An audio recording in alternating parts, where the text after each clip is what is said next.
वालेकुम, मेरा नाम आमिर बशीर है और मैं टाइम्स कंसल्टेंट में एज अ ब्रांच मैनेजर अपनी सर्विसेज प्रोवाइड कर रहा हूँ। As you know, Times consultant is providing the information regarding student visa as well we provide free consultation among all the countries. आज की वीडियो में आपको अक्सर सुनने को मिलता होगा कि यूके जाना चाहिए, नहीं जाना चाहिए, यूके जाओगे तो बर्बाद हो जाओगे, वहाँ अकोमोडेशन का मसला है, वहाँ पे जॉब्स नहीं है, वहाँ पे ये नहीं है, वहाँ पे वो नहीं है। तो आज की वीडियो में हम ब्रीफली डिस्क्राइब करेंगे आपको उन सब वीडियोस के बारे में जिसमें ये सब कुछ कहा जा रहा होता है कि आप आएँ कि यहाँ पे बर्बाद हो जाएंगे आप। तो शुरू करते हैं अपनी आज की वीडियो। अगर आपने अभी तक हमारे YouTube चैनल को सब्सक्राइब नहीं किया तो चैनल को सब्सक्राइब कर लें और बेल आइकन के बटन को प्रेस कर दें ताकि हर आने वाली वीडियो आपको बआसानी मौसूल हो सके। चलिए शुरू करते हैं अपनी आज की वीडियो। जैसे कि आप सबको पता है कि हर एक चीज़ के ड्रॉबैक्स भी होते हैं और फ़ायदे भी होते हैं। तो जैसे अब ये मेरे पास मोबाइल है, इस मोबाइल का क्या होगा कि इस पे आपको रिव्यूज़ पढ़ेंगे वेबसाइट पे जाके, तो कुछ लोग इसके बारे में अच्छे रिव्यूज़ देंगे, कुछ इसके बारे में बुरे रिव्यूज़ देंगे। तो ऐसे ही हर चीज़ के बारे में रिव्यूज़ हैं। इसी तरह लोगों ने यूके के रिगार्डिंग में वीडियो बना दी कि आप यहाँ पे आओगे तो जॉब्स नहीं है, यहाँ पे रहोगे तो फीसिस बहुत ज़्यादा है, यहाँ पे रहोगे तो ये हो जाएगा, यहाँ पे रहोगे तो वो हो जाएगा। तो आज की वीडियो में हम फैक्ट्स पे बात करेंगे ताकि आपको ये क्लियर हो जाए कि आपको नेक्स्ट इनटेक सितंबर 2024 या जैन इनटेक में आना चाहिए या नहीं आना चाहिए। अगर आना चाहिए तो आपको क्या क्या इंतजाम करके आना पड़ेगा। तो हम डिस्कस कर लेते हैं कि देखें, अभी आप जिस रिसेंटली देखा कि ऑस्ट्रेलिया ने बहुत ज़्यादा रिफ्यूज़ल दिए, माशाल्लाह लाखों में रिफ्यूज़ल दिए, और इतने रिफ्यूज़ल थे कि वो बच्चा इस टाइम पे परेशान मार्केट में फिर रहा है कि सर हम क्या करें, क्या हो सकता है, क्या नहीं हो सकता। अब मसला ये है कि ऑस्ट्रेलिया का रिफ्यूज़ल आ गया, अब यूएसए और कनाडा तो उन बच्चों को बिल्कुल भी नहीं लेगा, और दूसरा मलेशिया और दुबई वो बच्चे खुद जाना नहीं चाहते, तो क्या ऑप्शन है कि कोई ऑप्शन ही नहीं है। और दूसरा, अगर आपके पास कनाडा और ऑस्ट्रेलिया का रिफ्यूज़ल आ जाए तो वो यूएसए नहीं लेगा। इसी तरह ये कंट्रीज आपस में इंटरलिंक है, कनाडा, यूएसए और ऑस्ट्रेलिया, तो ये आपस में एक दूसरे का रिफ्यूज़ल एक्सेप्ट नहीं करते और बच्चा दुबई मलेशिया को वैसे ही प्रेफर नहीं करता। तो क्या इसका मतलब है बच्चे के पास ऑप्शन है ही नहीं है। तो देखें, अगर बच्चे के पास ऑप्शन नहीं है तो मैं आपको ये बता दूं कि यूरोप का मैं बच्चों को वैसे ही रिकमेंड नहीं कर रहा होता, क्योंकि यूरोप तो ऐसे ही है कि अगर आपके पास एक पीस ऑफ केक है, अगर आप यूके में हैं तो बच्चे इजीली ट्रैवल भी कर जाते हैं यूरोप में। वहाँ पे वीज़ा इतनी आसानी से मिल जाता है कि जैसे आपने गुजर खान जाना हो इस्लामाबाद से तो आपको बहुत इजीली वीज़ा मिल जाता है यूरोप का। तो इसलिए, लेकिन वहाँ पे एक मसला क्या आता है, अगर आप पढ़ने जाते हो तो वहाँ पे अपॉइंटमेंट का वही एक पुराना मसला और लैंग्वेज बैरियर आ जाते हैं। अब बच्चा क्या है कि अगर बच्चा जाना चाह रहा है कनाडा में, तो कनाडा में आप जैसा को पता है कि GIC आ जाता है, 20,000 का ब्लॉक काउंट आ गया, आपने फ़ीस पूरे साल की पे करके जानी है, तो फिर भी पता वीज़ा लगेगा या नहीं लगेगा, क्या मसला है, क्या हर्डल्स हैं। यूएसए में अगर मैं बात कर लूँ तो यूएसए का क्या होता है, बच्चा पढ़ता ही नहीं है, वहाँ जाके भाग जाता है। आपको पता है कि फीस पाकिस्तान से थोड़ी सी पे करनी होती है और बच्चा वहाँ जाके कोशिश करता है कि निकल जाए, दौड़ जाए। हाँ, अगर बच्चा जेन्युइन आ जाता है तो उसकी फीसिस भी कम नहीं है, तकरीबन 20,000 से 25,000 US डॉलर फीसिस आ जाती हैं। तो यूएसए का और कनाडा की मैं बात करूँ तो आपकी इन्वेस्टमेंट बहुत ज़्यादा है, 1 करोड़ प्लस की तो इन्वेस्टमेंट आपकी इजीली आ जाती है।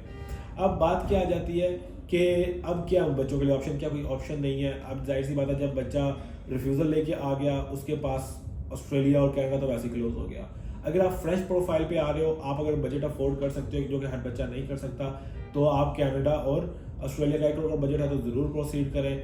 अब क्या ऑप्शन बचता है, जिसके पास कुछ भी नहीं है तो उसके पास एक ऑप्शन बचता है, यूके का ऑप्शन बच जाता है। अब अगर आप देखते हो गैप के बारे में, ऑस्ट्रेलिया गैप को एक्सेप्ट नहीं करता, ऑस्ट्रेलिया फेक जॉब लेटर नहीं लेता। अगर आप फेक जॉब लेटर प्रोवाइड करते हो तो वो कंफर्मेशन कर लेता है, अगर आपकी कंफर्मेशन ना हो तो वीज़ा रिफ्यूज़ भी हो जाता है। और लास्ट ईयर तो मैं कहूँ तो इतने डिफ़िकल्ट क्वेश्चन थे कि क्या पहना हुआ है, क्या आपके काम वाले ने पहना हुआ है, क्या नहीं पहना हुआ, तो बड़े अजीब से क्वेश्चन थे। उसके बाद फाइनेंशियल डॉक्यूमेंट्स, उसके बाद करोड़ों की स्टेटमेंट, तो ये सब चीज़ें देख के बच्चा वैसे ही घबरा जाता है। तो फिर ऑप्शन क्या बचता है, फिर ऑप्शन हमारे पास यूके आ जाता है। अब यूके की एक सबसे बड़ी बात, यूके एबिलिटी बहुत ज़्यादा है यूके की। वो क्या करता है, वो HND का बच्चा ले लेता है, वो टॉपअप के लिए बच्चे को ले लेता है, वो 2+2 के बच्चे को ले लेता है, वो जिसने 1 साल का बैचलर्स किया वो उसको भी ले लेगा, जिसने 2 ईयर्स का बैचलर्स किया वो उसको भी ले लेगा। जो बच्चा आ जाएगा, ACCA वाला बच्चा, CA वाला बच्चा, सबको मतलब कि एक्सेप्ट कर लेता है यूके।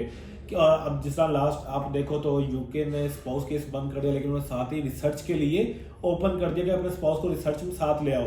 अब एक दूसरी साइड पे ऑस्ट्रेलिया और कनाडा वो इस चीज़ को नहीं मानते। अगर आप बात करो ऑस्ट्रेलिया और कनाडा में दो ही चीज़ें, या तो आपके पास प्रीवियस एजुकेशन इंटर होनी चाहिए या आपके पास बैचलर्स होना चाहिए फॉर मास्टर्स। अब बच्चा क्या कहता है कि चलें कोई ऑप्शन बचा नहीं है तो मैं यूके ही निकल जाता हूँ, तो मतलब कि मुझे क्या पीआर मिलेगी, जॉब मिलेगी। तो देखो मैं आपको बता दूं, जो आपके माइंड में ये ख्याल है ना कि मुझे पीआर 2 साल में मिल जाएगी, मैं अरबों कमा लूंगा, तो ये गलत एक फैसले आपने खुद सोचे हुए हैं। हाँ, आपको लॉस भी नहीं होगा। क्या होगा, 1 साल का मास्टर्स करने जाओगे पाकिस्तान से 5-6 हज़ार पाउंड पे करोगे। 5-6 हज़ार कितना बन गया आपका, 18-20 लाख रुपया बन गया आपका।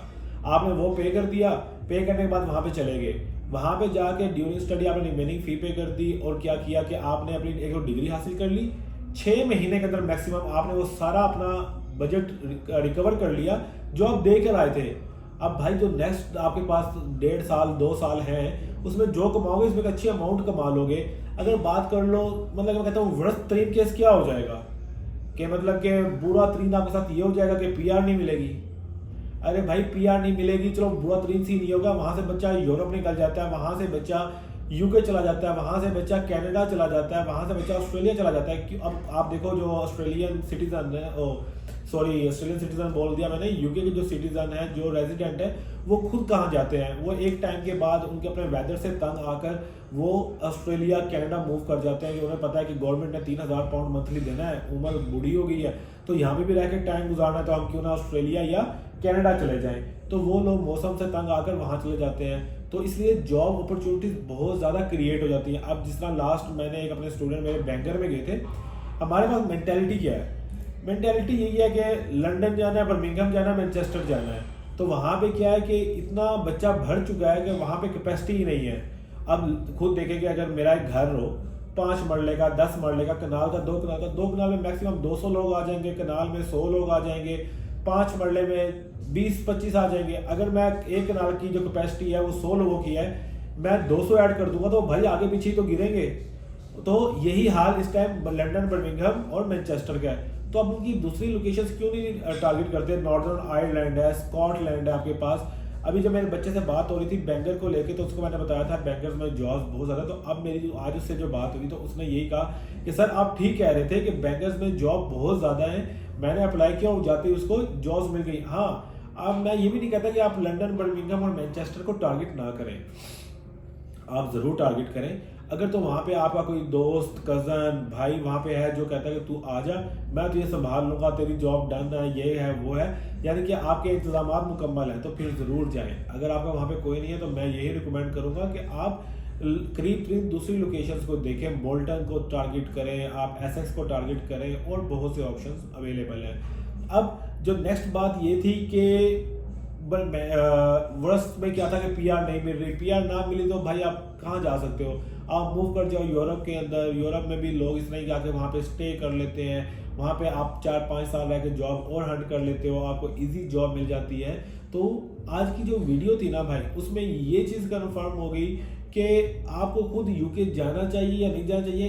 इन असेसमेंट को खुद देखो और खुद डिसाइड करो कि आपको जाना चाहिए या नहीं जाना चाहिए। चाचे मामे दोस्तों की बातों पे ना जाओ जो कहते हैं कि यहाँ पे ना हो, यहाँ पे जॉब नहीं है। आप उनसे एक सवाल पूछोगे अगर जॉब नहीं है तो वो वहाँ पे खुद क्या कर रहे हैं, वहाँ पे खुद भी तो है ना, तो वो क्या कर रहे हैं। तो इन बातों को खुद असेस करें और खुद अपना डिसीजन मेड करें। सितंबर 2024 और जनवरी 2025 के लिए टाइम्स कंसल्टेंट रिक्रूटमेंट ओपन है।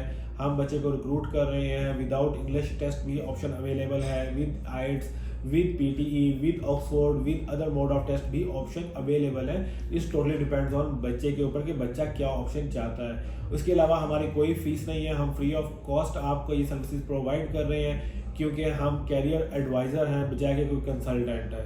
तो अगर आपको आज की ये वीडियो पसंद आई हो तो ज़रूर कमेंट में अपनी राय का इजहार करें। Thank you so much, follow us for more.